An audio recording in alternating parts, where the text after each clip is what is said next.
Welcome back, viewers, for another episode of E&C Question Reflection. Before we get started, I want to go ahead and remind you, if you have not done so already, to subscribe to our channel. Make sure that you hit the notification bell and also select all so that you don't miss any of the material that we drop when we drop it, as well as the lives and premieres.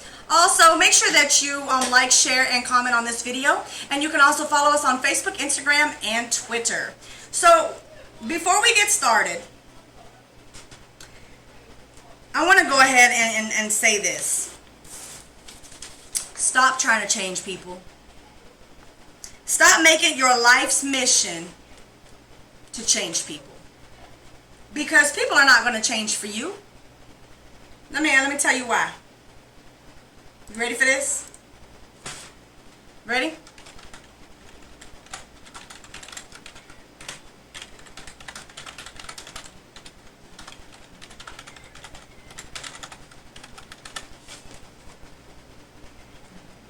See that? Let's make it bigger. Let's see how big it's going to get.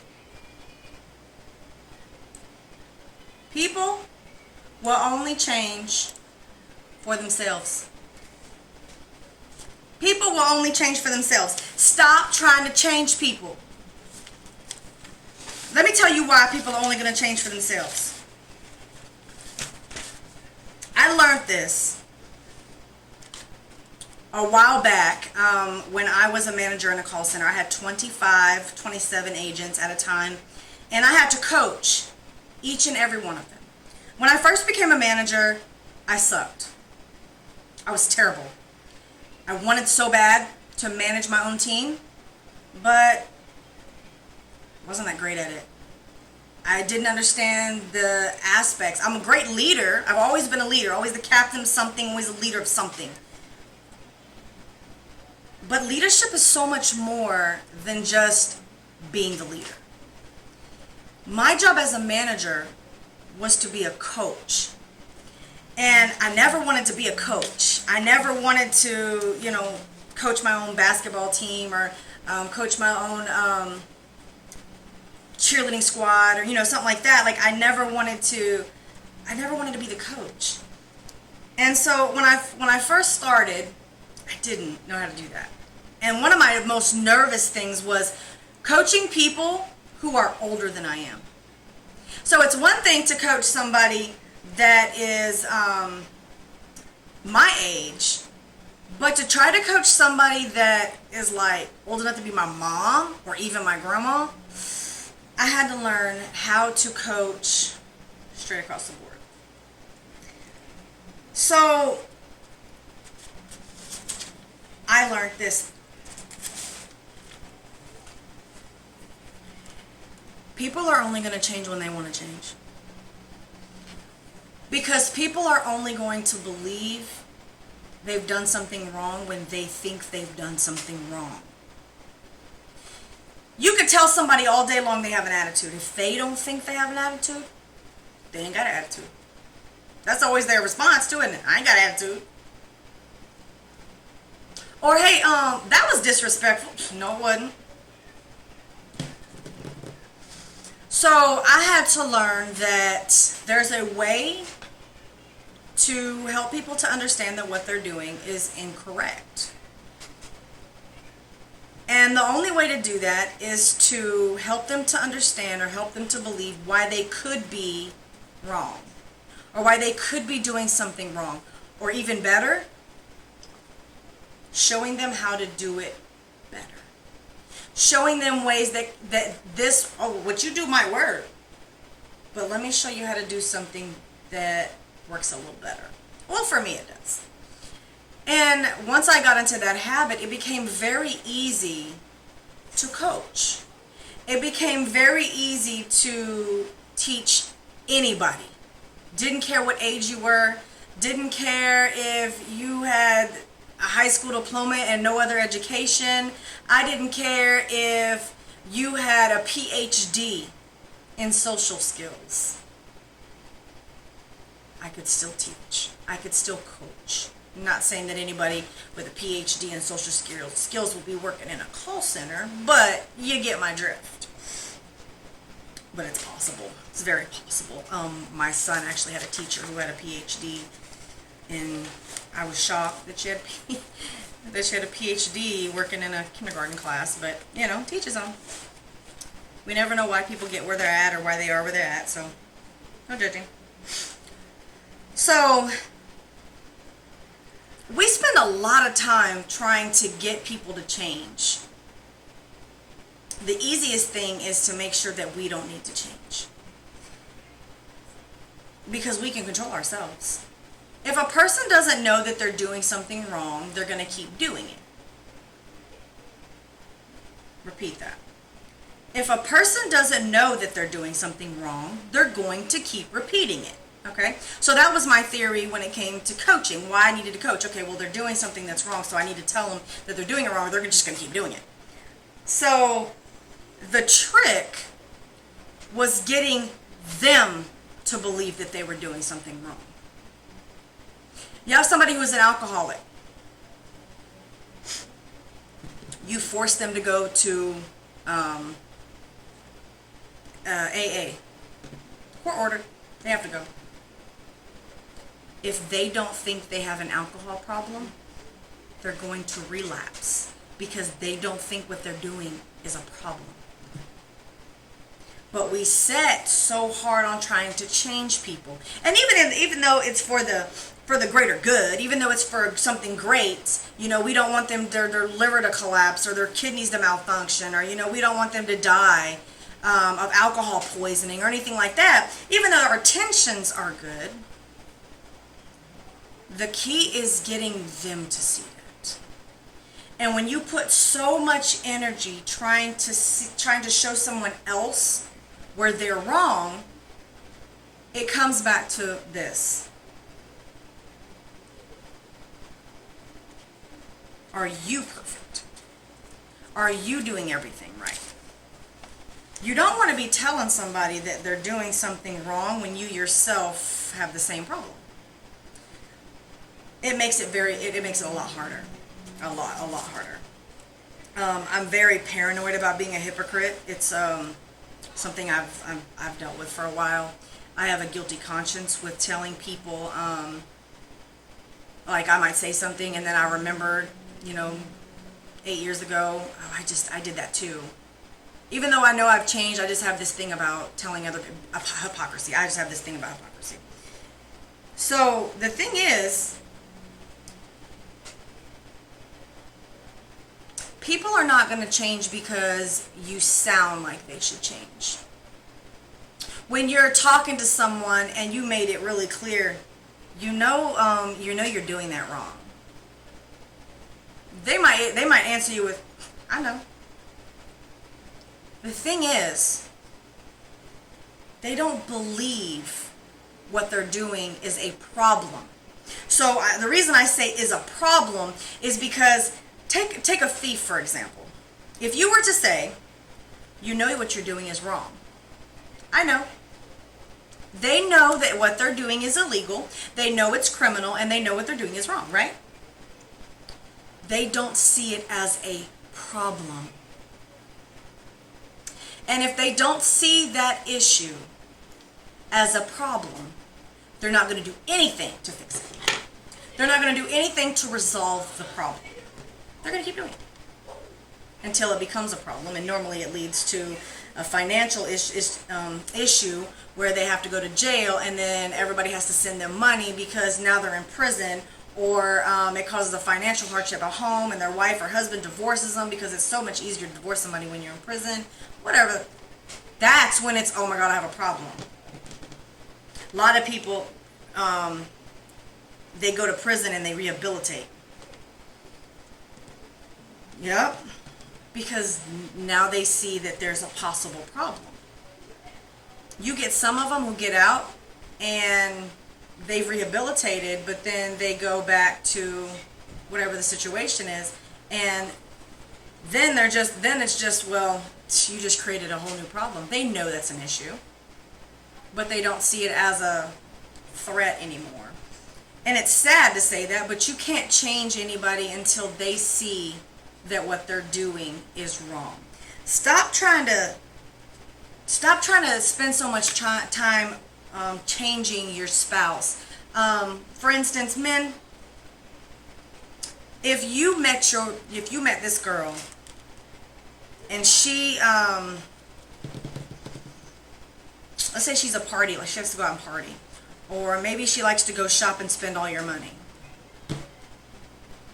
When you made it okay for her to do that, she's definitely not going to see that as a problem because you don't see that as a problem. When you see that as a problem, then she's going to be like, oh, I can't do that. And she may very well change the behavior. But until she sees that as an issue, I could never just meet a man and go and spend all his money. I couldn't do that. That wouldn't play well on me. But see, gold diggers do that. They're okay with that. I don't see how they're okay with that, but whatever. It's my decency, I guess. Or dignity, whatever you want to call it. So look, if people don't see what they're doing is an issue, if they don't see that their action was wrong, they're going to keep on gold digging. They're going to keep doing it. If a woman is never told that she's acting indecent, and then she believes that she's maybe acting indecent, she's not going to change that. She's going to still wear whatever she wants to wear. I had a couple of students, but there was this one specific student.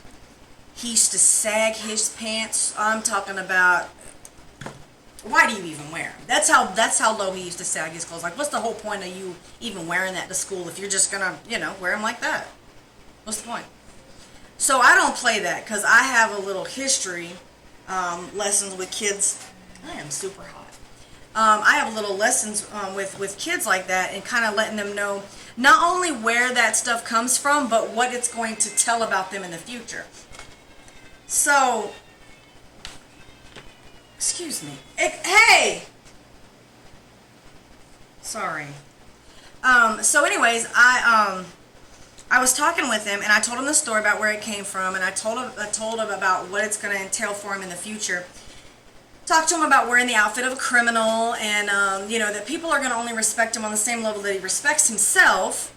And I sat down, I talked to him for probably about 15 minutes about this, and the next day I substituted for a whole 3 days that week, and I came back into that classroom, and he had a belt on. He had a belt, like his pants were up. I mean, he still was, had to have the baggy look going on. You don't want to look like, like he hiking them all the way up his butt. But he had a belt on, and they were nowhere near what they were the day before. They were, pulled up enough to where you really wouldn't call that sagging. You know what I mean? And so the moral of that story is, I helped him to see that there is a problem with his behavior. There's a problem with what he's doing. And that if he doesn't cease this now, if he doesn't get out of the habit of wanting to wear those pants down there now, when he gets older, he's going to be judged accordingly, and sometimes wrongly.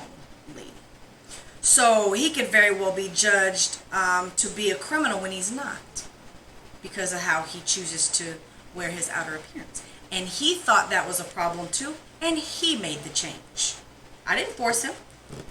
Now I'll tell the boys, like, all right, pull them pants up, and they'll pull them up.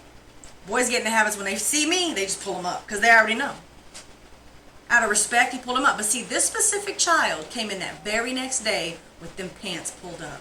And it said a lot about him because he knew the information I told him. He believed it. It's not even that he knew it. It's that he believed it. And that because he believed it, he made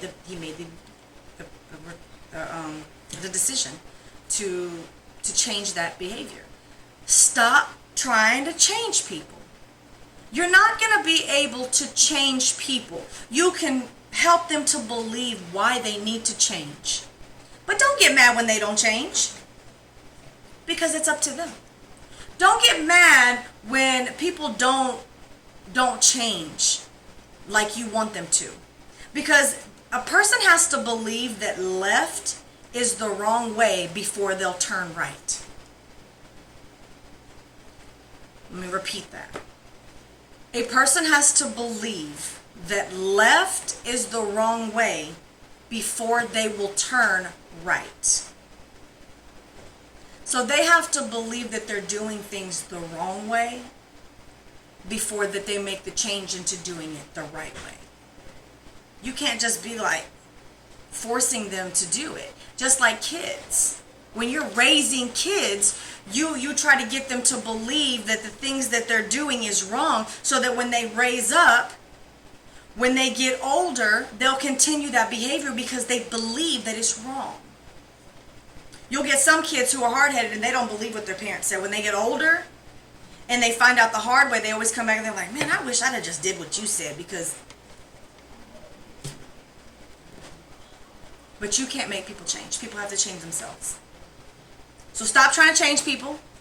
And even if you are trying to make somebody think and reason about something, just don't get mad if they don't change, because you have no control over that. You have no control over whether they're going to change or not. They have to make that decision. They have to believe that whatever they're doing is wrong before they make the change to do something that's right, or do the opposite of whatever it is that they're doing. Don't get mad. Don't waste your negative. Don't waste any energy turning it into negative energy or being angry or upset because somebody's not changing. Women, stop changing these men. Stop trying to... There was a thing that said... What did it say? The only thing you can change on a man is if he was wearing a diaper or something. And I thought that was kind of funny because it's the same way. Girls get so mad because they start dating these boys that are in the streets. And then they want these boys to change and be homebodies. But see, these boys are not, one, they're not homebodies. They like to run in the streets. They like to go into drama. They like to be out there, for one. And for two, they don't see anything wrong with it.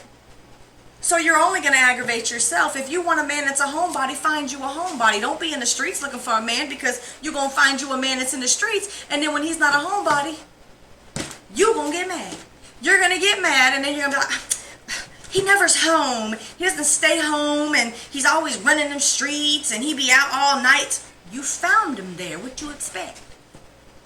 Maybe when he gets older and matures and decides that being out there in them streets is not the greatest thing, he'll stay home because he believes he should stay home. Not because you told him to. Same way with men and women. I don't be sitting in here and trying to tell these girls, and these girls have to believe that what they're doing is wrong before they do. They got a nasty attitude.